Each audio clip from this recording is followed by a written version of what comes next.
क्रांतीची मशाल पेटवली, स्वराज्यासाठी सिंहगर्जना केली. क्रांतीची मशाल पेटवली, स्वराज्यासाठी सिंहगर्जना केली. स्वातंत्र्याची नवी प्रेरणा लोकमान्यांनी जनतेला दिली. स्वातंत्र्याची नवी प्रेरणा लोकमान्यांनी जनतेला दिली. सन्माननीय व्यासपीठ, माझे गुरुजन वर्ग आणि माझ्या मित्रमैत्रिणींनो, माझे नाव राणी नंदिनी. सर्वांना माझा नमस्कार.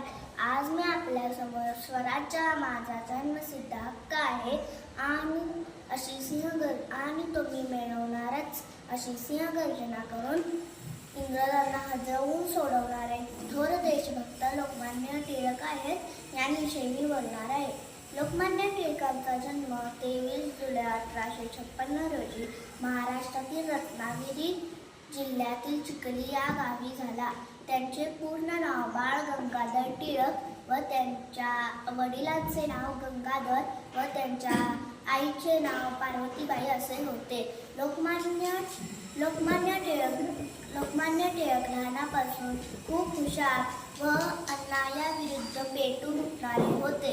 एकदा वर्गात शेंगाची टरफल पडली होती. गुरुजी वर्गात आले. टिळकांना टरफले उचलायला सांगितले. टिळकांनी नकार दिला.